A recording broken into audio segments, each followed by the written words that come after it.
তো এই মোটামুটি ৪ টা গেম বানায় আমাদের world wide play store, app store মিলায় আমাদের ১৫০ মিলিয়নের মতো ডাউনলোড। তখন একেকটা গেম থেকে মানে 5 to 6 মিলিয়নের মতো হচ্ছে রেভিনিউ অ্যান্ড প্রফিট হচ্ছে 1 to বাহ! 2 মিলিয়নের মতো পসিবল ছিল আরকি। তো আমাদের ওর থেকে একটু কম হইছিল because Heroes of 71 exposure was my initial lucky break and then meeting with Fahim Saleh was the second and I think the most important মানে moment for me. You have to have some understanding about game design. So game design সম্পর্কে শিখতে হবে। আমার পছন্দের একটা বই আছে মানে জেসি শেল রাইটার, ওটার নাম দি art of game design. So এই বইটা পড়া উচিত। আমরা প্রায় ওই গেমের পিছনে I think more than 2 crore টাকা মানে খরচ হয়। তো ওকে। ওখান থেকে আমাদের ইনকাম মনে হয় সব মিলে ৫ লাখের বেশি হয়। সো দ্যাট ওয়াজ দি মানে মোমেন্ট ফর মি। একটা কোম্পানির যে পরিমাণ ফান্ড আছে, আমি নিজে মাস তখন চলতে হইতো ৮-১০ হাজার টাকা এরকম। আচ্ছা। ইট ওয়াজ ভেরি ডিফিকাল্ট যে ওইটা দিয়েই লিটারালি আমরা বাংলাদেশ থেকে একটা মানে ওয়ার্ল্ড ওয়াইডই একটা নতুন জনরা বিল্ড করি। মানে এটা তখন আল্ট্রা ক্যাজুয়াল নামে একটা নতুন জনরা তৈরি হয়। অ্যান্ড আচ্ছা। লিটারালি ফ্রম দ্যাট গেম মানে দ্যাট জনরা স্টার্টেড। আসসালামু আলাইকুম। intellectify.io তে সবাইকে স্বাগতম। আজকে আমাদের সাথে একজন বিশেষ গেস্ট উপস্থিত আছেন। তিনি আমার নিজের ভার্সিটির একজন সিনিয়র। এর বাইরেও তার আরও অনেক পরিচয় আছে। তার মধ্যে একটা পরিচয় হচ্ছে তিনি বাংলাদেশের গেমিং ইন্ডাস্ট্রিতে একজন বড় মাপের মানুষ। যদিও ভাই নিজে স্বীকার করতে চান না। সো তার নাম হচ্ছে মাশা মুস্তাকিম। সো আমি ভাইকে শুভেচ্ছা জানাচ্ছি এবং আমার পডকাস্টে আপনাকে আমন্ত্রণ জানাচ্ছি। ধন্যবাদ আজকে ধন্যবাদ। উপস্থিত হওয়ার জন্য। আর আসলে আমার পডকাস্টে আমি গেস্টকে তেমন একটা নিজেই পরিচয় করায় দিই না। আমি চাই হচ্ছে গেস্ট নিজেই নিজের সম্পর্কে বলবে। সো ভাই আপনি যদি আপনার সম্পর্কে একটু বলতেন। অ্যাবসোলিউটলি। So thank you. পডকাস্টে এসে আমার খুবই ভালো লাগতেছে এবং আই থিংক এটা আমার ফার্স্ট পডকাস্ট, কোনো একটা পডকাস্টে আসা। আমার অ্যাকচুয়ালি অনেকদিন থেকেই ইচ্ছা ছিল যে নিজে পডকাস্ট কিছু একটা করা যায় কিনা। তো মানে তোমার সাথে কথা বলে যে পডকাস্টে এসে যে পডকাস্টে অ্যাকচুয়ালি কিছু একটা করা হচ্ছে এটার জন্য তোমাকে অনেক ধন্যবাদ। জি ভাই। তো বেসিক্যালি আমার পরিচয় হিসাবে যেটা হলো যে বা আমি গেম ডেভেলপমেন্ট নিয়ে কাজ করি এবং হচ্ছে যে বাংলাদেশে গেম ডেভেলপার হিসেবে বা গেম এন্টারপ্রেনার হিসেবে গেমিং এন্টারপ্রেনার হিসেবে আমি আই থিংক অনেকদিন হয়ে গেছে ৮-১০ বছর ধরে কাজ করতেছি। নাইস। আমার মানে যদি পরিচয় এটা থাকে, আমি কারেন্টলি আমার যে কোম্পানি এটার নাম কল্পভার্স স্টুডিওস। আ এটার ফাউন্ডার হিসেবে আছি এবং ফাউন্ডারদেরকে যা করতে হয় মানে সবই করতে হয়। জি। যা করার ইয়ে হয় অ্যান্ড আমার একটা যেটা আমি একটা পরিচয় আমার নিজের দিতে পছন্দ করি সেটা হচ্ছে যে আমি হিরোজ অফ 71 2015 এ যেটা রিলিজ হইছিল, বাংলাদেশে আলহামদুলিল্লাহ এটা অনেক পপুলার হয়। তা এ তো ওইটার একজন টিমের একজন মেম্বার হিসেবে আমি ছিলাম। ওইটা এই প্রজেক্টটা আমি ম্যানেজ করা, লিড করা ওই যেটাতে ইনভলভ ছিলাম। তো ওইটা একটা আমার পরিচয়। আর এই তো ৮-১০ বছর ধরে বাংলাদেশে বা গেমিং সিনে কাজ করতেছি। That's it just as a gaming entrepreneur. আসলে ভাই সত্যি বলতে কি যে এই যে হিরোজ অফ 71 এই গেমটার মাধ্যমে আমি আপনাকে প্রথম চিনি এবং তখন থেকে আমি আপনার ফ্যান এক প্রকার। আর হচ্ছে আমি নিজে গেমটা খেলছি। এটা ইভেন যেদিন প্রথম রিলিজ হয় আমি সেই দিনই গেমটা ডাউনলোড করে খেলছিলাম। Thank you. And I was mind blowed যে আসলে বাংলাদেশের একজন ডেভেলপার হুম। এত ভালো একটা গেম বানাইছে এটা আমার কখনো ধারণার মধ্যে ছিল না। সো যাই হোক আমি আপনাকে কিছু কোয়েশ্চেন করি পডকাস্টের শুরুতেই। জি। প্রথম কোয়েশ্চেনটা হচ্ছে ভাই সবার একটা প্রশ্ন সবার আগে আসে যে মানে বাংলাদেশে আসলে গেমিং ইন্ডাস্ট্রি মানে এটা খুবই ডিফারেন্ট একটা সেক্টর বলা যায় হুম, হুম। এবং আনএক্সপ্লোরড অনেকটাই। সো আপনি আসলে এই সেক্টরে কেন আসলেন? এটার পিছনে রিজনটা কি ছিল? ইন্টারেস্টিং। সো এইটার পিছনে রিজন আসলে মানে গেমিং সেক্টরে যারাই আসে, গেমিং সেক্টরে সবারই আসা মোটিভেশন আসলে দিন শেষে প্যাশনটাই থাকে যে জি, এবং একটু যদি ব্রডার পার্সপেক্টিভে বলি যেটা এটা বাংলাদেশের ক্ষেত্রে যেমন প্রযোজ্য আমাদের মানে সিচুয়েশনে আমার সিচুয়েশনে গেমিং সেক্টরে আসলে দুনিয়াতে যারাই কাজ করে প্যাশনটা একদম মানে কোর জিনিস এবং মানুষজন এতই প্যাশনেট ইউজুয়ালি হয় যে এটা মানুষ অ্যাকচুয়ালি অনেক সময় এক্সপ্লয়েটও করে। আমরা ওয়ার্ল্ড ওয়াইডে যদি গেমিং ইন্ডাস্ট্রিতে যদি দেখি দেখা যাবে যে মানে অনেক সময় এটা হয় যে ক্রাঞ্চ বা এই জিনিসগুলো একটু অফ টপিক বাট জাস্ট বলতেছি যে গেম ইন্ডাস্ট্রিতে সবসময় মানুষ প্যাশনের জন্যই আসে। দে ফিল যে এই জিনিসটা করে তারা মজা পায়, they feel a purpose, they feel a meaning here. So ওইভাবে আরকি সামহাউ আরকি পেয়ে গেছি মনে হইছে। সো ওখান থেকে শুরু। তো আমার যদি আরেকটু ব্যাকগ্রাউন্ড হিসেবে বলি সেটা হচ্ছে যে আমি আমার ভার্সিটিতে যখন মানে পড়াশোনা শুরু করি। ভাই আপনি কোন ভার্সিটিতে ছিলেন এটা একটু বলে দেন, এটা না তো আসলে শিওর, শিওর। আমাদের অডিয়েন্সরা জানে না। শিওর। আমি হচ্ছে আমার এই বুয়েটে আমি 2008 এ আমি ব্যাচ বাট বেসিক্যালি 2009 এ আমাদের ক্লাস শুরু হয়। সো 2009 এ আপনি আমি কোন পড়াশোনা সাবজেক্টে শুরু করি ছিলেন ভাই? মেকানিক্যাল ইঞ্জিনিয়ারিং এ ছিলাম। ওকে। সো ছিলাম মেকানিক্যাল ইঞ্জিনিয়ারিং এ। মেকানিক্যাল নিয়ে আসলে মানে কিছুদূর পড়াশোনা করার পরে আমি আসলে বুঝতে পারি যে এটা আমাকে দিয়ে হবে না। কিছু যে চেষ্টা করি নাই তা না। কিছু চেষ্টা করার পরে এফোর্ট দিয়ে মনে হইছে যে এটা দিয়ে আমার হবে না। তো আসলে বেসিক্যালি যখন মনে হয় যে এটা আমার হবে না, তখনই আসলে আস্তে, আস্তে এক্সপ্লোর করা শুরু করি যে আমাকে দিয়ে আসলে কি পসিবল হইতে পারে, এটা একটু ট্রাই করে দেখি। তো আমার এমনিতে স্কুলের দিকে মানে আমার মানে I was fortunate আমার মানে শখ এবং বিভিন্ন কারণে আব্বা-আম্মাকে ফোর্স করে যেভাবেই হোক আমি একটা কম্পিউটার ম্যানেজ করতে পারছিলাম। আমি যখন ক্লাস 6 এ পড়ি। তো অলওয়েজ যেটা হয় যে মানে obviously বাচ্চাকালে কম্পিউটার পাইলে তো আসলে প্রোডাক্টিভ জিনিসের চাইতে হচ্ছে এই গেম-টেম খেলা গেম এগুলোতেই বেশি আসলে হয়। সময় কেটে যায়। তো এই কিছুদিন যাওয়ার পরে আরকি আমার মনে হয় যে মানে গেম-টেম খেলতেছি আরো কিছু প্রোডাক্টিভ করা যায় কিনা। তো তখন একটু কম্পিউটার প্রোগ্রামিং নিয়ে একটু গুতাগুতি করা হয়। সি প্রোগ্রামিং অ্যারে এই পর্যন্ত কিছু বেসিক প্রোগ্রাম বানানো যায় এ ধরনের কিছু ছোটখাটো কিছু করা হইছিল। তো ভার্সিটি থেকে পরে মনে হয় যে ওইটাতে কিছু ইন্টারেস্ট ছিল। সো কিছু করা যায় কিনা। তো আমি বেসিক্যালি ওখান থেকে যেহেতু আমার যে সাবজেক্ট মেকানিক্যাল ইঞ্জিনিয়ারিং ওটাতে আমি আসলে তেমন ইন্টারেস্ট পাচ্ছি না। সো অন্য কিছু করা যায় কিনা এভাবে এক্সপ্লোর করতে, করতে আরকি আ কোডিং রিলেটেড কিছু শুরু করি যে ওটা কিছু করা যায় কিনা। ছোট, ছোট অ্যাপ্লিকেশন বানানো শুরু করি। ওটা দিয়ে কিছু ফ্রিল্যান্সিং করা শুরু করি। আমার কোডিং তখন এতই ভালো লাগতো যে ফ্রিল্যান্স করে যখন আমি ইনিশিয়াল $৩০, $৪০, $৫০ ছোটখাটো কাজ পাইতাম। আমার তখন মনে হইতো যে এটা তো আমি ফ্রিতেই করতাম। মানে আমার হুম, কাজটা এমনিই করতে ভালো লাগে। আমাকে যদি কাজ দিত আমি করতাম। তখন এটাতে টাকা কামানো যাচ্ছে এটা তো খুবই ভালো লাগতো। তো এভাবে শুরু। তো এরপরে কিছুদিন কাজ করার পরে হালকা মনে হয় যে বেসিক্যালি অনেক সময় যেটা হয় যে ফ্রিল্যান্স ওয়েবসাইট গুলোতে যে ধরনের কাজগুলা করা হয়, ওগুলা একটু বোরিং থাকে বা একটু রিপিটিটিভ থাকে। স্পেশালি দেখা যায় যেই জায়গায় তোমার স্কিল সেট বিল্ড আপ হয়ে যায়, দেখা যায় ওইখানেই বেসিক্যালি ক্লায়েন্ট হয়তো চাবে যে তুমি এখানে এক্সপেরিয়েন্স, তুমি এই কাজগুলাই বেশি করে করো বা এটাই রাইট। এই ধরনের ইয়ে তো। তো ওই ধরনের কিছু করতে, করতে আসলে একটু হালকা ওখানেও বোর্ড হয়ে যাই। বোর্ড হয়ে যাওয়ার পরেও চিন্তা করি যে সারা জীবন কি আসলে এটাই করব? ১ বছর মোটামুটি এ ধরনের ইয়ে করি। তো এটার পরে হচ্ছে মনে হয় যে না, এটা তো আসলে আমি আসলে ওরকম পারপাস মিনিং স্ট্রংলি ফিল করতেছি না। তো কি করা রাইট। যায়? তো ওখানেও দেখা যেত যে আসলে আমি আ বেসিক্যালি মোস্টলি জাভাস্ক্রিপ্ট এর কাজ করতাম। সো একটা ওয়েবসাইট ইন্টারেক্টিভ করার জন্য যেই জিনিসগুলা করতে হইতো, বেসিক্যালি একটা ওয়েবসাইটকে মানে ফ্যান্সি ইউজার এক্সপেরিয়েন্স দেওয়ার জন্য যা, যা করতে হুম, হইতো হুম, ওই ধরনের কাজগুলো আমি করতাম। তো ওইখান থেকে মনে হইছে যে মানে ইন্টারেক্টিভ জিনিসগুলা যেহেতু আমার করতে বেশি ভালো লাগে। তো আই হুম। থিংক ইন্টারেক্টিভ জিনিস সবচেয়ে বেশি তো আসলে কম্পিউটার গেমসেই আছে। So yes. আমি তাহলে ওই ধরনের কিছু করব কিনা? তো ওগুলোও কিছু এক্সপ্লোর করা শুরু করি। গেম ইঞ্জিন নিয়ে এক্সপ্লোর করা শুরু করি। ছোটখাটো কিছু কাজ করি। করে ফিল হয় যে না আসলে এটাই আমার অনেক বেশি মজা লাগতেছে। অ্যান্ড ওই সময় যেটা হইতো যে যেহেতু তখন আপনি কোন ইয়ারে ছিলেন? আমি তখন আই থিংক 2nd ইয়ার পার হয়ে গেছে তখন। হ্যাঁ, 2nd ইয়ারের ওকে। পরে। 2nd ইয়ারের পরে, 2nd ইয়ারের পরেই। কারণ মোটামুটি আমার 1st ইয়ারটা আমি আসলে ট্রাই করছিলাম যে পড়াশোনা করে কিছু করা যায় কিনা। বাট 1st আচ্ছা, ইয়ারের পরে বুঝি যে পড়াশোনা মানে এই পড়াশোনা দিয়ে আমাকে হবে না আরকি। হবে না। ওকে। তো এরপরে হচ্ছে এগুলো নিয়ে এক্সপ্লোর করার পরে তো যেটা বললাম যে তাও আমার মোটামুটি ১ বছর মানে আমি গেম নিয়ে যখন শুরু করি আমি তখন আই থিংক আমাদের ব্যাচ 3rd ইয়ার এর মতো দিকে চলে গেছে। তো এই সময় হচ্ছে গেম নিয়ে ছোটখাটো কাজ শুরু। তো ওখান থেকে কাজ শুরু তারপরে ট্রাই করি যে গেম রিলেটেডই কোনো ফ্রিল্যান্সিং যে কাজগুলো আছে ওগুলো করা যায় কিনা। কিছু কাজ পাই, অনেক চ্যালেঞ্জিংও ছিল। কারণ দেখা যেত যে আসলে ওয়েব ডেভেলপমেন্টের কাজগুলো আসলে যে পরিমাণে পাওয়া যেত, গেম ডেভেলপমেন্টের কাজ কিন্তু অত পাওয়া যেত না। এবং হ্যাঁ, ঠিক। কম্পিটিশনও কম্পিটিটিভলি অনেক মানে বেশি হইতো। বাট তাও আসলে ওই দিকেই ফোকাস করে একটু, একটু করে কাজ শুরু করি। তো ওখান থেকে আবার ইনিশিয়াল লার্নিং আ আমরা আমার ঠিক আই থিংক ১ম গেমই বেশ চ্যালেঞ্জিং ছিল। আমরা হচ্ছে আমার তখন ১-২ জন টিম মেম্বার জোগাড় করে আমরা একটা মাল্টিপ্লেয়ার পোকার গেম বানাইছিলাম। ওকে। সো ঠিকঠাক মতো কোডিংই করতে পারি না multiplayer game. So it was challenging. তো আমরা মোটামুটি আই থিংক আমাদের 7 to 8 মান্থস লাগছিল এই প্রোডাক্টটা বানাইতে। তো ওখান থেকে অনেক কিছু শিখছি। তারপরে আমরা একটা হকি গেম বানাই। আ সবই এগুলা কাজ। তো এগুলাই কন্টিনিউ করে যাওয়ার ইচ্ছা ছিল আরকি। তো ওইভাবেই স্টার্ট। আমরা ছোটখাটো এভাবে মানে গেম বানাবো। প্রোগ্রামিং নিয়ে ইন্টারেস্ট ছিল। সো গেম বানাইতে ভালো লাগবে এভাবে চিন্তা করে শুরু আরকি। আচ্ছা, আচ্ছা। আ সো আপনার এই যে জার্নিটা, এখানে কি আপনি শুরুতে কোনো কোম্পানিতে গেম ডেভেলপার হিসেবে ছিলেন? নাকি হচ্ছে always you were an entrepreneur? আচ্ছা হ্যাঁ, ভালো কোয়েশ্চেন। সো আমি আসলে কোনো কোম্পানিতে ছিলাম না। এবং আসলে টু বি অনেস্ট আমার entrepreneur আসলে হওয়ার ইচ্ছে ছিল না। ওকে। আমার মেইনলি চিন্তা ছিল যে আমি বেসিক্যালি গেম বানাবো, গেম বানাইতে চাই।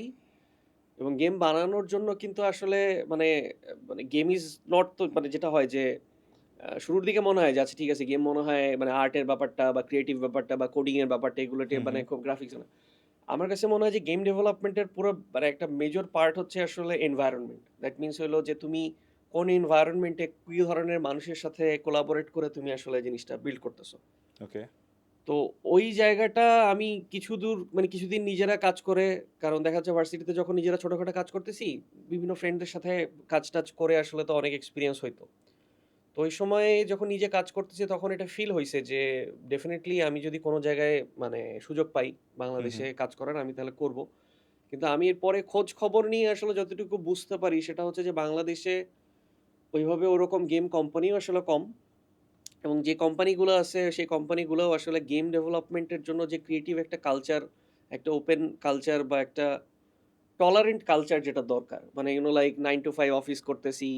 অফিসের মানে লাইক একদম কিউবিকেলে বসে আছি। একদম মানে হার্ড অ্যান্ড ফাস্ট ইনস্ট্রাকশন এ কাজ করতেছি। এইটা আমার কাছে মনে হইছে যে গেম ডেভেলপমেন্ট এর জন্য সুটেবল না। And right. বাংলাদেশে কিন্তু প্রপার ক্রিয়েটিভ কালচারের আসলে গেম কোম্পানি আমি যে সময় কাজ করতাম সে সময় ছিল না। আমি এখানে একটু এড করি একটা হিস্টোরি। আমরা যখন হচ্ছে 2000 মানে আমি যখন 2012 এর দিকে গেম ডেভেলপ নিয়ে কাজ করার চেষ্টা করতেছি, হুম। এর আগে কিন্তু একটা ভালো কোম্পানি ছিল। ওকে। ট্রাইপার্ট ল্যাব নামে 2008-9 এ একটা কোম্পানি ফাউন্ডেড হয়। বাংলাদেশে ভালো করে এবং ওইটা পরবর্তীতে প্লেডম অ্যাকোয়ার করে। প্লেডমকে আবার পরবর্তীতে ডিজনি অ্যাকোয়ার করে। So that company initially had a good culture. Okay. But পরে যেটা হয় যে প্লেডম অ্যাকোয়ার করার পরে মানে ডিজনির বেসিক্যালি ইন্টারেস্টই ছিল যে প্লেডমের ইউজার বেসকে অ্যাকোয়ার করার জন্য তারা এটা নেয়। এবং কিছুদিন পরে যেটা হয় যে প্লেডমকে ওরা বন্ধ করে দেয়। সো ওটার জন্য যেটা হয় যে বাংলাদেশে ওই কোম্পানিটা পরবর্তীতে বন্ধ হয়ে যায়। বন্ধ হয়ে যায়। ওকে। সো ওইভাবে বলা যায় যে বাংলাদেশে আসলে ওরকম স্ট্রং গেম কোম্পানি ছিল না যেটা গেম বানানোর জন্য সুটেবল। এটা আমার তখন পার্সোনালি মনে হয়। আমি ভুল হতে পারি। তো ওই সময় থেকে মনে হয় যে যেহেতু নাই হুম। আর গেম যেহেতু বানাবোই, তো নিজেই বানাই। কি আছে? সো এইভাবেই আরকি ব্যাপারটা শুরু আরকি। বুঝতে পারছি। আচ্ছা। সো ভাই আমি আপনাকে একটা জিনিস জানতে চাচ্ছি আপনার কাছ থেকে। আপনি তো অনেক গেম অলরেডি বানাইছেন।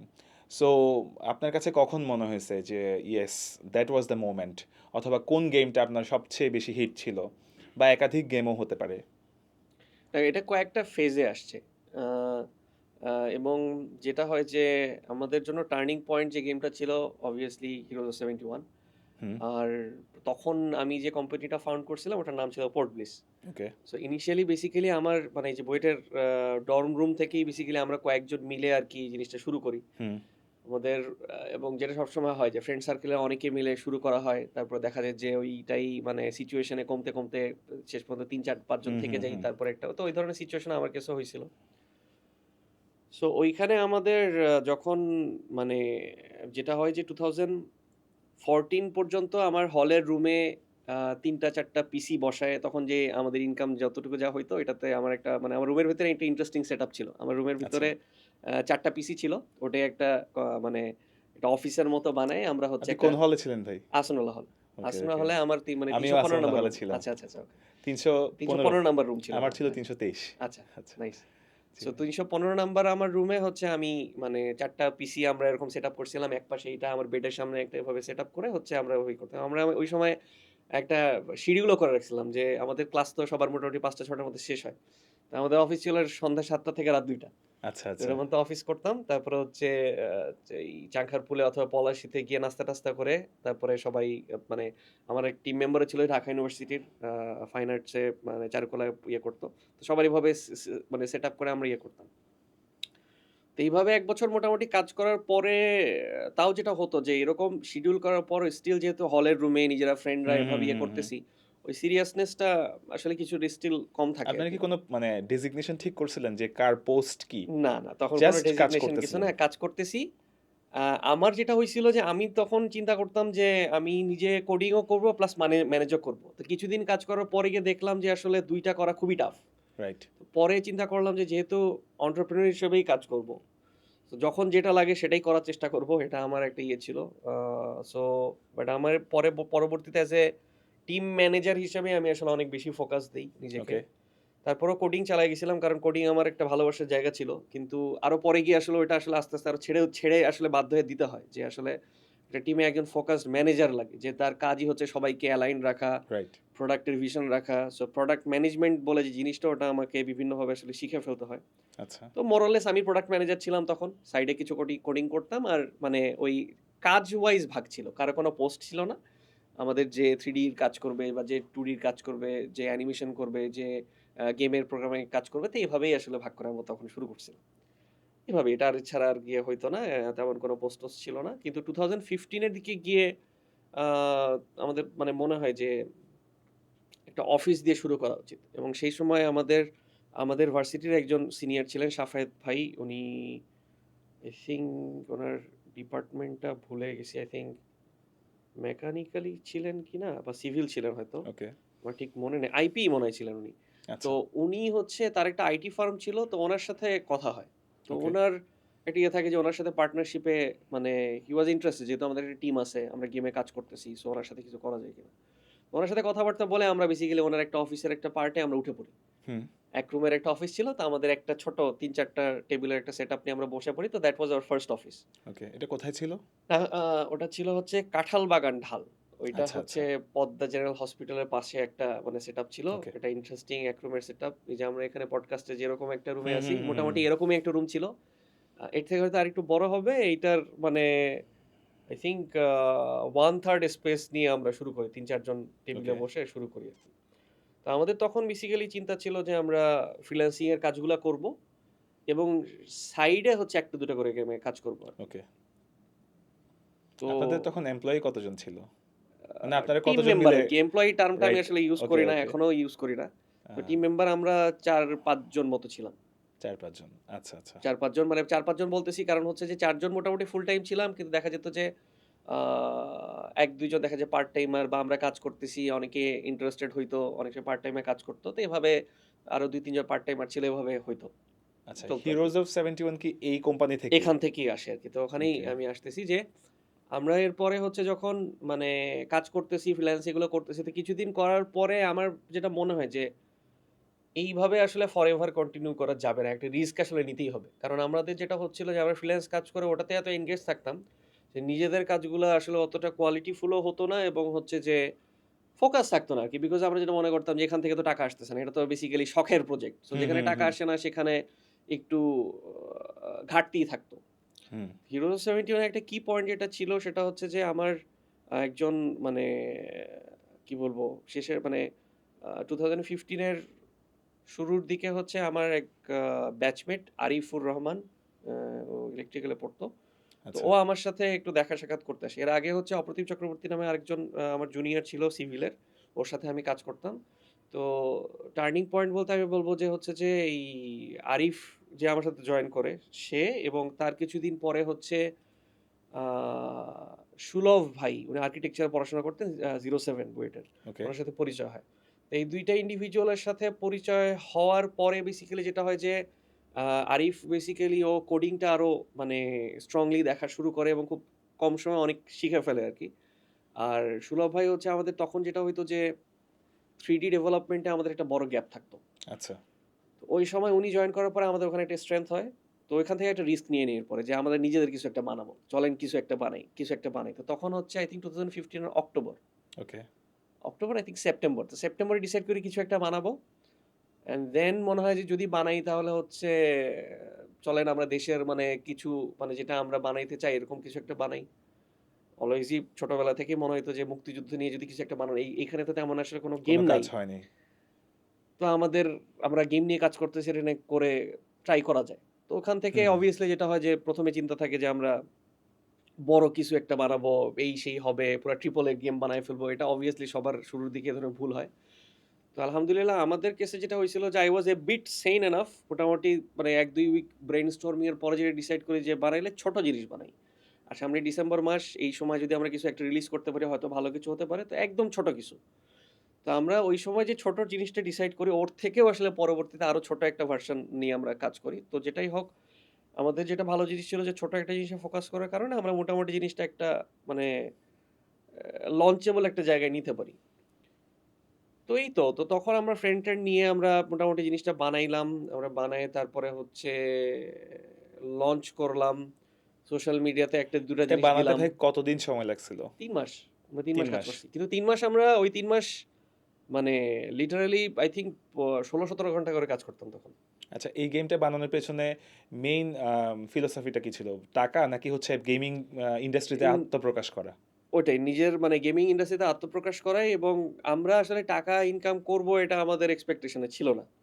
আমাদের মেইনলি ছিল যে আমরা যে দুনিয়াতে আসি, এইটা আসলে যদি আমরা একটু দুনিয়াকে জানাইতে পারি, এক্সিস্টেন্সটা জানান দেওয়া। তাহলে হয়তো এখান থেকে কিছু করা সম্ভব হুম, এবং এটা করতে গেলে আসলে নিজেদেরই কিছু একটা বানানো দরকার। ওকে।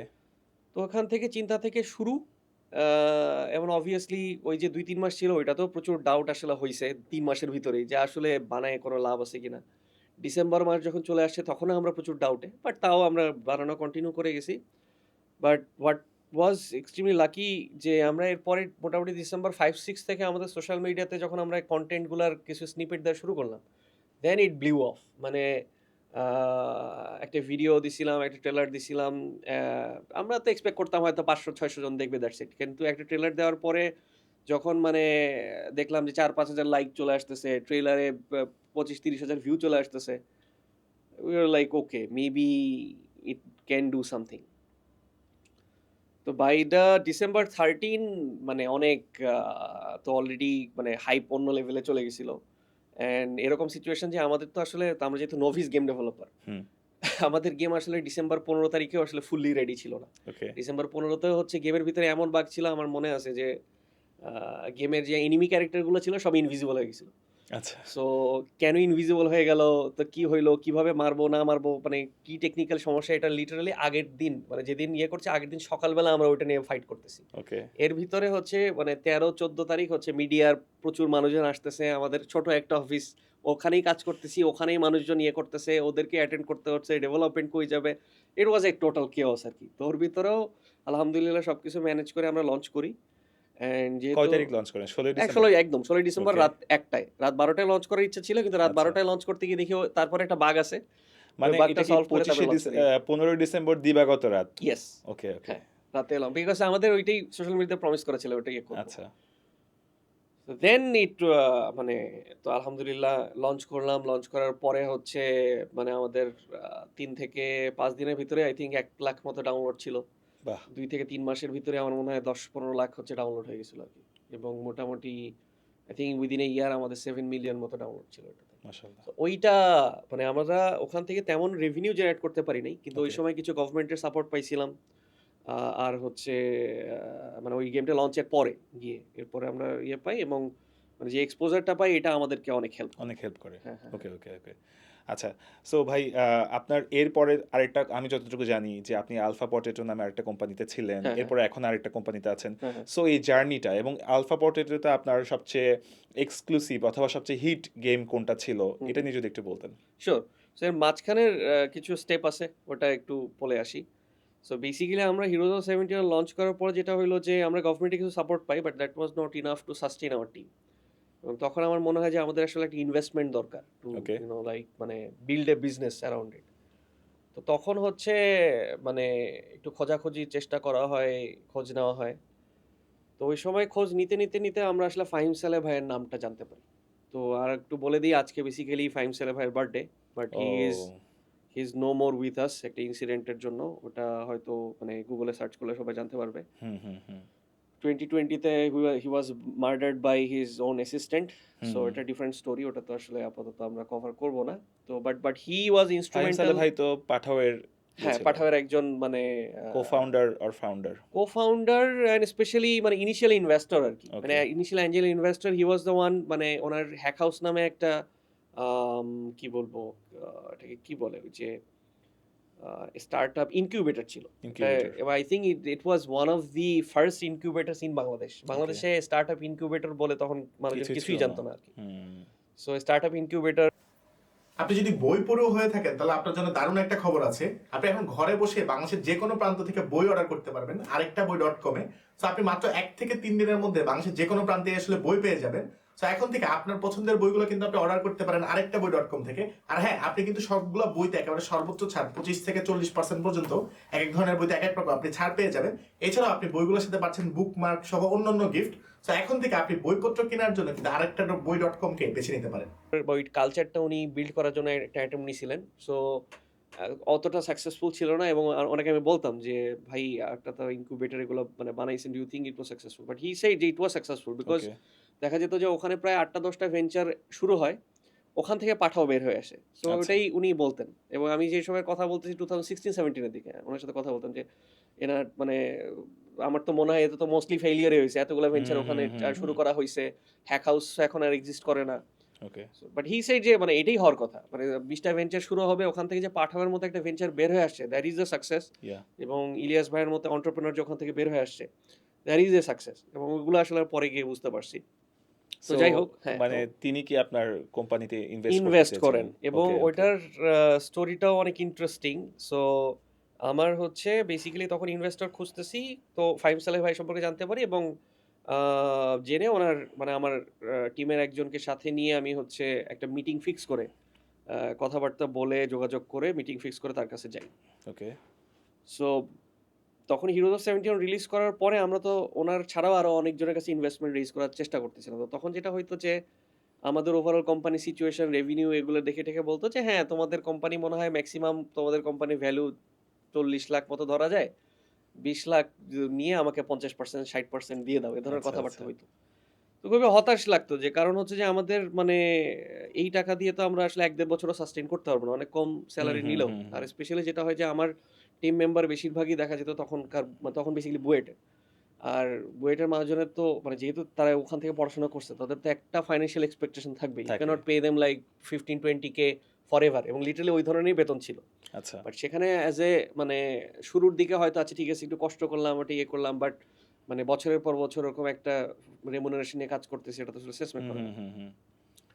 তো এইজন্য হচ্ছে আমার কাছে মনে হয়েছে একটা বড় ইনভেস্টমেন্ট দরকার এবং ওখান থেকে যদি আমাদের যে Hero 71 আছে এটার অডিয়েন্সকে নিয়ে আরো কোনো প্রফিটেবল গেম বানানো যায় কিনা। তো এই চিন্তা হুম, থেকে আরকি আমরা খোঁজাখুঁজি করে অনেককে অ্যাপ্রোচ করলাম, কোনটাই আসলে ইয়ে হয় নাই।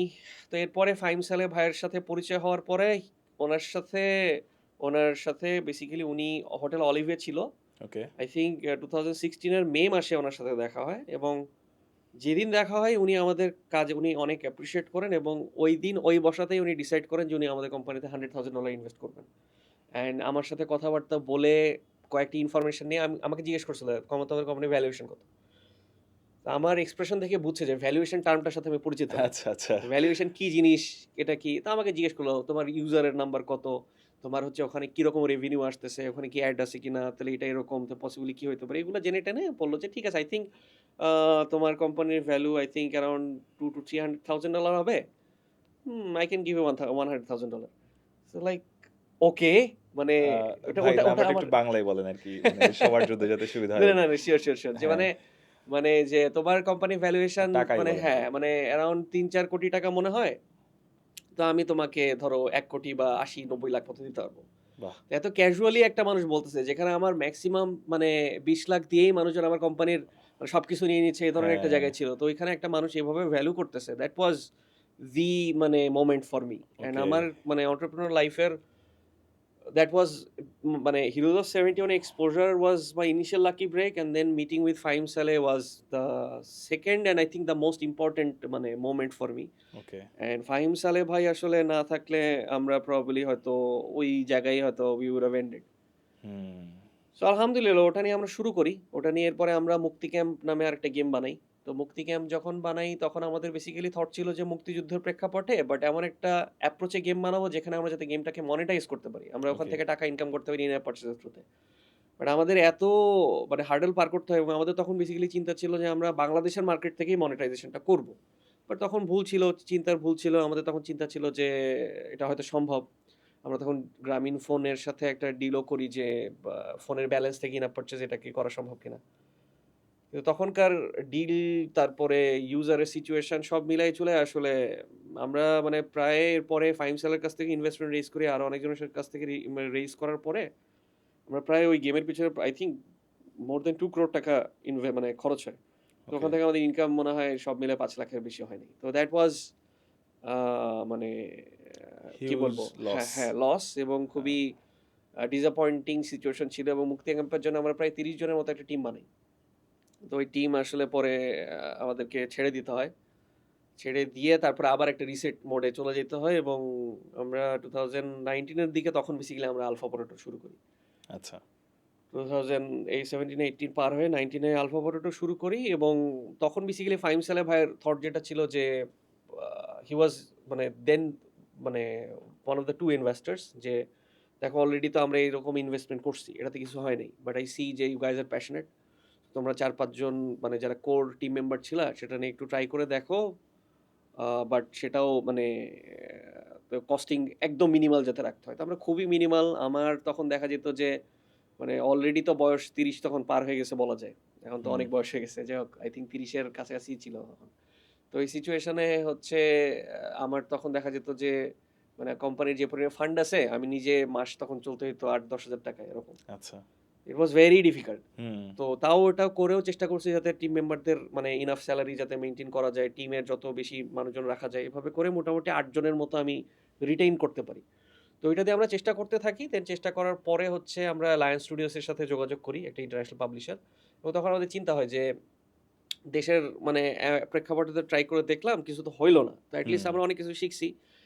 সো এখন ইন্টারন্যাশনাল অ্যাঙ্গেলে কিছু করা যায় কিনা। তো তখন ওকে। আমরা জানি যে হাইপার ক্যাজুয়াল নামে একটা জনরা আছে। একটু ছোট, ছোট গেম নিয়ে আসলে কাজ করে একটা প্রফিটেবল জায়গায় যাওয়া সম্ভব। তো এই ধরনের গেম বানানো শুরু করি। তো এই গেমগুলা বানানোর পরে আমরা হচ্ছে আ মোটামুটি আই থিংক ১৫-২০ টা ছোট, ছোট প্রোটোটাইপ বা গেম বানানোর পরে আমরা একটা গেম পাই, যেটার নাম আমরা পরে দিই আই ফিল গুড। এটা বেসিক্যালি মানে মানে ফলগুলা মানে মানে ছিলতে হয়। ছিলতে হয় এরকম পিল একটা। করতে হয়। হ্যাঁ, হ্যাঁ, পিল করতে হয়। তো এরকম একটা কনসেপ্ট ছিল।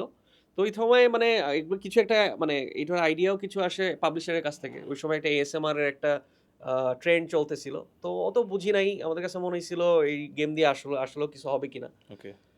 বাট আলহামদুলিল্লাহ ওই আইডিয়া দিয়ে আমরা এরপরে মানে হিউজ অ্যামাউন্ট অফ ডাউনলোড পাই এবং হচ্ছে আমাদের ওইটা ১ম মানে ইন্টারন্যাশনাল হিট গেম ছিল। আচ্ছা। এবং হচ্ছে যে ওইটা দিয়েই লিটারালি আমরা বাংলাদেশ থেকে একটা মানে ওয়ার্ল্ড ওয়াইডই একটা নতুন জনরা বিল্ড করি। মানে এটা তখন আল্ট্রা ক্যাজুয়াল নামে একটা নতুন জনরা তৈরি হয়। অ্যান্ড আচ্ছা। লিটারালি ফ্রম দ্যাট গেম মানে that genre started. And that genre বাহ! রিমেইন মাশাআল্লাহ। Profitable in the world wide. মানে ওই জনরাতে এরপরে আরো মানে আই থিংক ৩০-৪০ টা গেম রিলিজ হইছে ওয়ার্ল্ড ওয়াইড। বাট আলহামদুলিল্লাহ মানে everyone after that knew about alpha পরোটা। At least game development hyper casual নিয়ে যারা কাজ করতো। They knew about it and মানে ওই জনরার যে আমরা পায়োনিয়ার ছিলাম মানে মানে a lot of people recognize that. তো আমরা অনেক অ্যাপ্রিসিয়েশন তখন নাইস। পাইছি আলহামদুলিল্লাহ। আলহামদুলিল্লাহ। তো ওই সময়ে আরকি আমাদের আমি বলব যে দ্যাট দোজ মানে আই ফিল গুড এবং তখন আরেকটা ছোট একটা কেক বানানোর গেম সিমিলার অ্যাপ্রোচ এর একটা গেমও বানাই আইসিং অন দ্য কেক ছিল। তো এই ২ টা গেম আমাদের পরবর্তীর আরকি ইন্টারন্যাশনাল হিট গেম ছিল। We got huge exposure and download revenue কেমন ফ্রম দ্যাট। ছিল? আমাদের ওই সময় ২ টা বানাই এবং এরপরে আর ১ বছর পরে গিয়ে আমরা আলফা প্রোটো থেকে আরো ২ টা গেম মানে হিট গেম আমরা লঞ্চ করতে পারি। তো এই মোটামুটি ৪ টা গেম বানায় আমাদের world wide play store, app store মিলায় আমাদের ১৫০ মিলিয়নের মতো ডাউনলোড ছিল বাহ! আরকি। এই তো আলহামদুলিল্লাহ মানে we made a considerable amount of revenue এবং আ মানে লিটারালি 2015-16 এ আমরা যেই নাম্বার ইমাজিনও করতে পারতাম না, সেইটাকে ক্রস করে আমরা আলহামদুলিল্লাহ প্রফিট রেভিনিউ জেনারেট করি আরকি। অ্যান্ড মানে we got to a very মানে গুড সিচুয়েশন। আসলে অনেকে পডকাস্টে হচ্ছে সংখ্যাগুলা বলে। আমি আপনাকে সংখ্যা বলতে বলব না। হ্যাঁ। বাট এটার ম্যাগনিটিউডটা একটু যদি আপনি এক্সপ্লেইন করেন আরকি যে কি ধরনের মানে you don't have to say the number but আমি তাহলে hyper casual game in general মানে 2019-2020 তে আসলে কি ধরনের সিচুয়েশন ছিল? এখন হাইপার ক্যাজুয়াল এর আসলে ওরকম সিচুয়েশন নাই। ওকে। এখন বেসিক্যালি মার্কেট ইভলভ করে এখন হাইব্রিড ক্যাজুয়াল গেম নিয়ে কাজ করতেছে। আমরা তো মোবাইল গেমের কথা বলতেছি। সো ইউজুয়ালি তখন যেটা হতো যে মানে যদি মোটামুটি ভালো এনগেজিং এবং হচ্ছে ভালো মার্কেটেবল যদি গেম বানানো যেত তখন একেকটা গেম থেকে মানে 5 to 6 মিলিয়নের মতো হচ্ছে রেভিনিউ অ্যান্ড প্রফিট হচ্ছে 1 to বাহ! 2 মিলিয়নের মতো পসিবল ছিল আরকি। তো আমাদের ওর থেকে একটু কম হয়েছিল বিকজ আমরা তো একটা একটু ডিফারেন্ট জনরার যেটা বললাম যে মানে from us came A completely new genre. তো ওই হুম। জনরার রেভিনিউ কম্পারেটিভলি মানে এই মার্ক থেকে একটু কম ছিল। কিন্তু মানে যেহেতু রিচ আবার যেটা বললাম যে ওই hyper casual গেমগুলোতে usually 10 to 20 million download হয়। আমাদের ইনিশিয়াল ২ টা গেমে আই থিংক আমাদের ৫০ মিলিয়নের মতো ডাউনলোড ছিল। সো মিলাই ঝুলায়ে মানে কাছাকাছি একটা নাম্বার ছিল আরকি। নাইস। আচ্ছা ভাই, সো আপনি এখন বর্তমানে কোন কোম্পানিতে আছেন? আর হুম, হচ্ছে কি ধরনের গেম নিয়ে কাজ করতেছেন? সিউর। সো বেসিক্যালি মানে 2020 তে তো আমি যেটা বললাম যে ফাহিম স্যালের তো মানে একটা অ্যাক্সিডেন্টের সিচুয়েশন হয়। তো এই সিচুয়েশনটার পরে আরকি আলফা পোর্টোতে কিছু সার্টেন ইস্যুস হয়। তো ওটার কারণে আই ডিসাইডেড যে মানে স্টার্ট এ নিউ কোম্পানি। তো ওটার হুম। পরে হচ্ছে কল্পভার্স স্টুডিওস শুরু করি। সো কল্পভার্স। কল্পভার্স স্টুডিওস। ওকে। সো এটার আমার নতুন কোম্পানির নাম। তো এইখানে হচ্ছে বেসিক্যালি আমরা স্টিল মোবাইল গেমই বানাচ্ছি। কিন্তু আমি যেটা বললাম যে ওভারঅল মানে ট্রেন্ড বা মার্কেট আসলে সিগনিফিক্যান্টলি চেঞ্জ হইছে। হুম। তো এটার জন্য আগে যে হাইপার ক্যাজুয়াল গেম ছিল ওইটাতে আসলে এখন মানে ওভারঅল ট্রেন্ডও ওইদিকে নাই। হুম, কিছু সিচুয়েশন হইছে, টেকনিক্যাল টার্মটাও বলে রাখি, মানে ওভারঅল ইকোনমির সিচুয়েশন কিছু গেছে। তারপরে হচ্ছে Apple একটা নতুন পলিসি শুরু করে, অ্যাপ ট্র্যাকিং ট্রান্সপারেন্সি, যেটা দিয়ে আসলে মানে ইউজারদেরকে হচ্ছে আরো টার্গেট করা অনেক ডিফিকাল্ট হয়ে যায় আরকি। হুম, তো ইন জেনারেল এই চেঞ্জেস এর কারণে, ওভারঅল মার্কেটেবিলিটির ডিফিকাল্টির কারণে আসলে ওভারঅল ওয়ার্লড ওয়াইডই আসলে হাইপার ক্যাজুয়াল থেকে হাইব্রিড ক্যাজুয়ালে শিফট করছে। ওকে, সো হাইপার ক্যাজুয়ালে যেটা হইতো যে হাইপার ক্যাজুয়ালে কেউ fully focus on ad revenue, hmm, hybrid ক্যাজুয়ালে হচ্ছে ইন অ্যাপ পারচেজ এবং অ্যাড রেভিনিউ দুটার মধ্যে একটা ব্যালেন্স রেখে, এবং ব্যালেন্স ওভারঅল রেখে। গেমগুলা হচ্ছে আরেকটু বড় হবে হাইপার ক্যাজুয়ালের থেকে। হাইপার ক্যাজুয়ালের অডিয়েন্স, বাট টার্গেট হচ্ছে যে তাদেরকে আরেকটু গেমে এনগেজ রাখা, আরেকটু কন্টেন্ট দেওয়া, তাদেরকে আরো বেশি সময় ধরে যাতে হচ্ছে মানে এন্টারটেইন রাখা যায়, এভাবে একটা টার্গেট নিয়ে হচ্ছে এ করা। আচ্ছা, তো আমরা এখন ওই ধরনের গেম বানানোর দিকে ফোকাসড, এবং কারেন্টলি আমরা হাইব্রিড ক্যাজুয়াল পাজল গেমই বানাচ্ছি বেসিক্যালি। এবং আমরা আচ্ছা। পাবলিশারদের সাথে তখনও কাজ করতাম, এখনো পাবলিশারদের সাথে কাজ করি, ডিফারেন্ট পাবলিশারের সাথে কাজ করি। তো এভাবেই কাজ করতেছি। হোপফুলি ইনশাআল্লাহ এটাতেও নতুন কিছু হিট গেম আমরা সুন পাবো।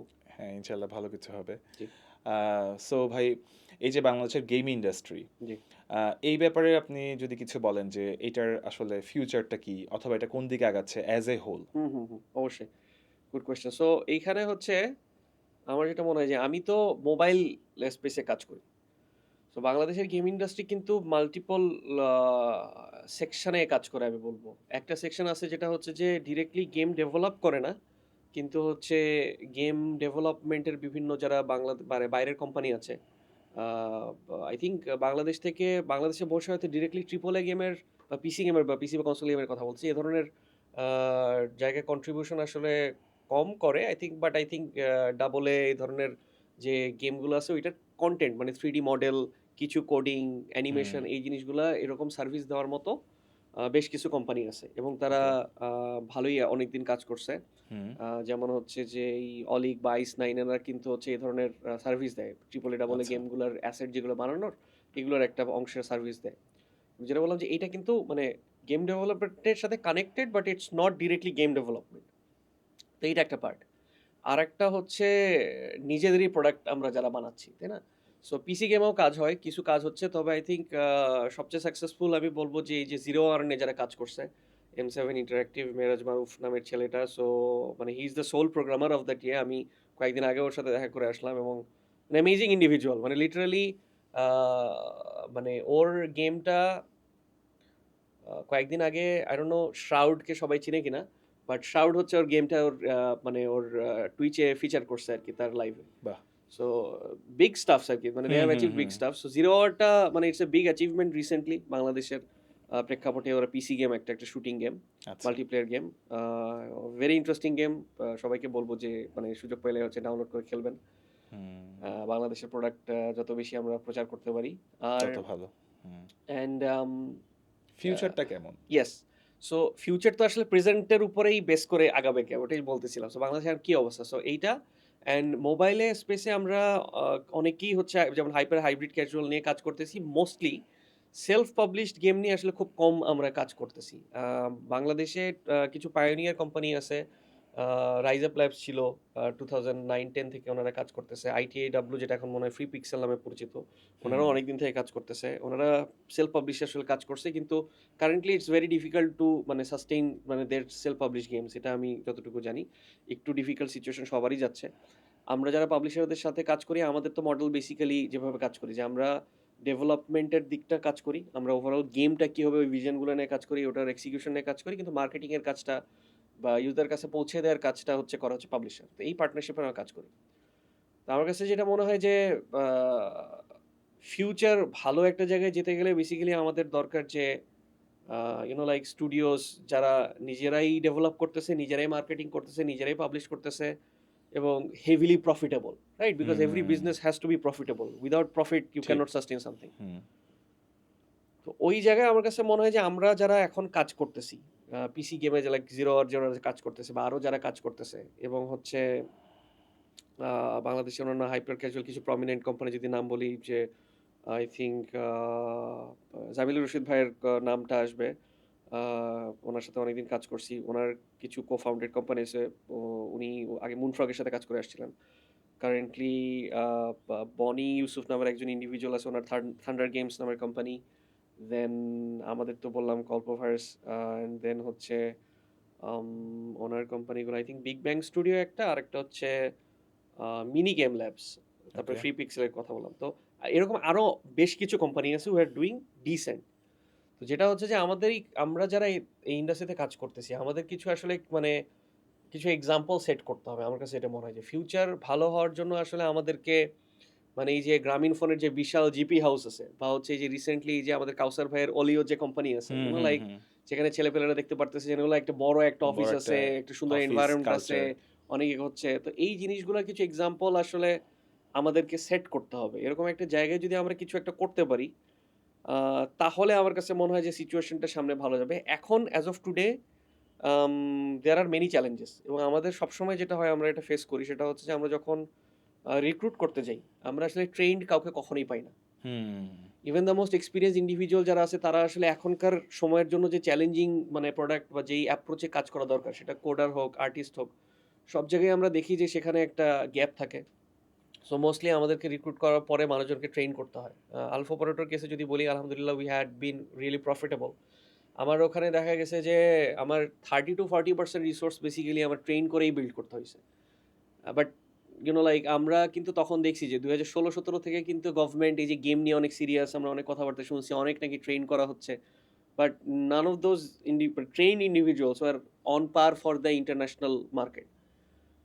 ওই জায়গাটাতে একটা মেজর গ্যাপ। সো হুম। এবং এই গ্যাপটা থাকবেই। কারণ গভর্নমেন্ট আসলে যে আমার কাছে যেটা মনে হয় যদি ইভেন মানে ট্রাইও করে, আমরা as an individual self motivated হয়ে ইন্ডাস্ট্রির জন্য মোটিভেটেড না হয়ে যদি হচ্ছে আসলে প্রচুর ইয়াং ইন্ডিভিজুয়াল আসলে পুশ না করে তাহলে আসলে কখনোই আসলে ওয়ার্কফোর্স এটা বিল্ড হবে লাভ না। হবে না। আমরা হুম। যেভাবে প্যাশনেটলি আচ্ছা না গেম নিয়ে কাজ করতেই হবে এভাবে পুশ করছি, এভাবে এরকম যদি অনেক ইন্ডিভিজুয়াল না করে, মানে basically the industry is fully dependent on the people, right? Because game hmm. is basically the creative individuals সবাই মিলে তো বেসিক্যালি গেমটা বানাচ্ছি। হুম, হুম, হুম। So if you don't have enough motivated people then we don't have a good future. তো আমরা এখন একটা right. Critical পয়েন্টে আছি ওয়্যার আই ফিল যে মোটামুটি আছে মোটিভেটেড মানুষজন বাট নট ইনাফ। ওকে। ওই ইনাফটা যাইতে গেলে বেসিক্যালি আমরা এখন যারা কাজ করতেছি তাদেরকে আসলে কিছু এক্সাম্পল সেট করতে হবে। আমাদেরকে আসলে হুম। একজনকে হইলেও একটা মানে ওই জিপি হাউসের মতো বিশাল একটা অফিস বানাইতে হবে অথবা আচ্ছা, কাউসার আচ্ছা। ভাইয়ের মতো একটা অলিওর মতো অফিস বানাইতে হবে হুম। যে না মানে you can be big with this, এটাই। ইনশাআল্লাহ ভালো কিছু হবে। আর এইটার ধারাবাহিকতায় আসলে আপনার প্রতি আমার সম্পূরক এবং শেষ প্রশ্ন। জি। এই যে নতুন যারা প্রজন্ম, হুম হুম তারা যদি গেমিং ইন্ডাস্ট্রিতে আসতে চায়, হুম তাদের প্রতি আপনার পরামর্শ কি থাকবে? ওকে। সো নতুন গেম বানাইতে গেলে সবসময় একটা সিচুয়েশন হয় সেটা হচ্ছে যে আমরা এবং আমি নিজেও যেটা ফেস করছি যে ছোট কিছু নিয়ে শুরু করবো এটা আসলে চিন্তা করতে পারি না। আমরা সবসময় দেখা যায় যে computer game, triple A game এগুলো খেলে আসি এবং ওটা দেখে মনে হয় যে না এই ধরনের বিশাল কিছু একটা বানালে ছোট কিছু বানায় আসলে তো মজা নেই। হুম। তো অ্যাকচুয়ালি বানানো শুরু করার পরে দেখা যায় যে একটা খুব ছোট জিনিসও বানানো অনেক কত টাফ। কঠিন। তো কয়েকটা টার্ম বলে দেই। সেটা হচ্ছে যে গেম বানানোর জন্য আসলে গেম ডিজাইন জিনিসটা খুবই এক্সট্রিমলি ইম্পোর্টেন্ট। So okay. কোনো একটা ইন্ডিভিজুয়াল যদি হচ্ছে সে প্রোগ্রামার হোক, গেম আর্টিস্ট হোক, গেম অ্যানিমেটর হোক, যেই ফিল্ডেই হোক, you have to have some understanding about game design. So game design সম্পর্কে শিখতে হবে। আমার পছন্দের একটা বই আছে মানে যে সিশেল রাইটার, ওটার নাম দি art of game design. So এই বইটা পড়া উচিত। তারপরে হচ্ছে যে একটা ইউটিউবে সিরিজ আছে এক্সট্রা ক্রেডিট নামে, ওখানে হচ্ছে গেম ডেভেলপমেন্টের একদম বেসিক গেম ডিজাইনের বা গেমের যে গেম ডেভেলপমেন্টের যে ফিলসফিগুলো ওগুলোর পার্সপেক্টিভ নিয়ে আসলে প্রচুর আলোচনা করা হয়। সো এইগুলা মানে জানা উচিত। একদম বেসিকে যেটা বলা শুরু করতে হবে খুব ছোট কিছু দিয়ে। পারলে ওকে। হচ্ছে যেমন মানে 2014 সালের দিকে ফ্ল্যাপি বার্ড নামে একটা গেম খুব পপুলার ছিল। অবভিয়াসলি এখন ওটা দিয়ে কোনো টাকা ইনকাম করা যাবে না অবভিয়াসলি। বাট শুরুতে আসলে এই ধরনের ছোট, ছোট গেমই বানাইতে হবে এবং এই আচ্ছা। ধরনের গেম বানায়ে আপনার নিজের খেলতে ভালো লাগতেছে অথবা আপনার ফ্রেন্ডস অ্যান্ড ফ্যামিলি আছে তাদের খেলতে মজা লাগতেছে। অ্যাকচুয়ালি মজা লাগতেছে। অফেন টাইম যেটা হয় যে ফ্রেন্ডস অ্যান্ড ফ্যামিলি কে গেম খেলছিলে হ্যাঁ, হ্যাঁ, না ভালোই বানাইছো। Although the game doesn't feel fun. ঠিক আছে? হুম। সো ওই জায়গাটাতে you have to make something ছোট এক্সপেরিয়েন্স হলো make something that is fun. Okay. And মোটামুটি ধরে নিতে হবে যে প্রথম যে 10টা ছোট, ছোট গেম বানাবো ইট won't be fun to the point it should be. এটা মেনে নিয়ে কন্টিনিউ করতে হবে হুম। এবং গেম যে ইন্ডাস্ট্রি এটা আসলে although it's a industry of frustration obviously because আমাদের কেসেও যেটা হয় যে আমরা দেখা যায় যে 200, 300, 400 ছোট, ছোট গেম প্রোটোটাইপ বানানোর পর ওখান থেকে একটা হিট গেম হয়। এত এফোর্ট দিচ্ছি তারপরে হচ্ছে কোনো হিট গেম হচ্ছে না। এটা কিন্তু আসলে খুবই ফ্রাস্ট্রেটিং একটা জায়গা। Hmm. But each game I believe is a reward itself. এইটা আসলে বুঝতে হবে, মানে যারা নতুন কাজ করতে চায়। এই যে একটা গেম বানাচ্ছি, আমি একটা ক্যারেক্টার নিয়ে দৌড়াদৌড়ি করতেছি, কিছু একটা ভাঙতেছি, এই যে গেমের ভিতরে যে ইন্টারাকশনগুলা, এইটা বানাতে মজা লাগতেছে, এইটা মানে কোর স্যাটিসফ্যাকশন হিসেবে নিতে হবে। ইফ ইউ ফিল যে না এটা ইটস ইটস মানে making a game itself is fun, এবং ওই দ্যাট ফান বা that passion is enough to keep you going, then ওইটা বুঝার পরে আপনাকে লেগে থাকতে হবে। একটা মানে যারা ইয়াং যারা আছে, তো লেগে থাকলে এরপরে সেটা যেটা হোক, গেম আর্ট হোক, মানে গেম প্রোগ্রামার হোক, যে কোনো একটা দিকে ফোকাস করে কাজ করতে হবে। বাট যেটাই হোক, you have to know that at the end of the day game ডেভেলপমেন্টের কোর যে ইজ গেম ফিল বা ইজ দ্য গেম ফান, মানে does does it feel fun. তো ওই জায়গায় গেম ডিজাইনের ব্যাপারটা এক্সট্রিমলি ইম্পর্টেন্ট, ওকে, ওইটা মাথায় রাখতে হবে। বুঝতে পারলাম। হ্যাঁ, আজকে অনেকক্ষণ কথা বললাম। আসলে পুরো গল্পটা শুনতে গেলে আসলে আরো অনেক সময় লাগবে। আরো অনেক বেশি সময় নিয়ে বসতে হবে। Sure. সামনে কোনো একটা সেশনে হয়তো আমরা সেটা আর চেষ্টা আমরা হ্যাঁ করব। আলাপ করবো অবশ্যই। আর আপনাদের যদি কোনো কোয়েশ্চেন থাকে আপনারা কমেন্টে জানাবেন। আমি কাইন্ড অফ, যেহেতু ভাই আমার ভার্সিটি সিনিয়র, আমি ভাইকে ফোর্স করবো যাতে ভাই হচ্ছে কিছু কোয়েশ্চেন অন্তত হচ্ছে আনসার করে আর কি, অ্যাটলিস্ট কিছু কোয়েশ্চেন আর কি। Sure. সো আপনারা কোয়েশ্চেন থাকলে জানাবেন। আর হচ্ছে ভাই আপনাকে অনেক ধন্যবাদ, আপনি শিওর, শিওর। আপনার এত ব্যস্ততার মধ্যেও সময় না, বের তো করছেন। তোমাকে ধন্যবাদ। এবং আমার মানে যেটা বললাম, এটা আমার ফার্স্ট পডকাস্ট। সো হ্যাঁ। পডকাস্ট করে ফেললাম, এটা আমার জন্য একটা লাইফের একটা টার্নিং পয়েন্ট। আচ্ছা আচ্ছা। একটা হ্যাঁ, ইভেন্টফুল মোমেন্ট হয়ে গেল। So thank you for that. Thank you. আর হচ্ছে ভাই আপনার জন্য কিছু গিফট আছে। ভাই আপনি এত কষ্ট করে আসলেন, আসলে সেটার তো প্রতিদান দেওয়া সম্ভব না। জাস্ট এ জেস্টার, আমার পক্ষ থেকে, কমফির পক্ষ থেকে আপনার জন্য একটা হ্যারি পটার ওকে, মাফলার। ওকে, ওকে। আর আরেকটা হচ্ছে আরেকটা বই ডট কম থেকে একটা আচ্ছা। বই। ওকে, সো এই আরেকটা বই.com কমফি, এটা বেসিক্যালি কি? এটা কি তোমার মানে ইজ এইটা ইওর ভেঞ্চার বেসিক্যালি সামথিং? বলা যায় যে I am part of it. Okay, আরেকটা বই ডট কম হচ্ছে একটা ই কমার্স ওকে, বইয়ের জন্য, ইয়েট অ্যানাদার ই কমার্স। ওকে, ওকে, সো আপনারা ট্রাই করতে পারেন যে কোনো ওকে, বই, বাংলাদেশের বা বিদেশের যে কোনো বই ওকে, আপনাদের লাগলে। ওকে, আর কমফি হচ্ছে জাস্ট একটা ছোট ভেঞ্চার বলা যায় আর কি। Okay, so Harry Potter muffler and other things, hoodie okay, and okay. Other many other things thank এখানে ইউ। পাওয়া যায়। সবাইকে এটা স্পেশালি বলবো যে আমাকে একটা সুন্দর একটা গিফট দেওয়া হয়েছে। আমাকে আল কুরআন দেওয়া হয়েছে। সো আমি হচ্ছে এটা স্টাডি করে ইয়ে করার চেষ্টা করব।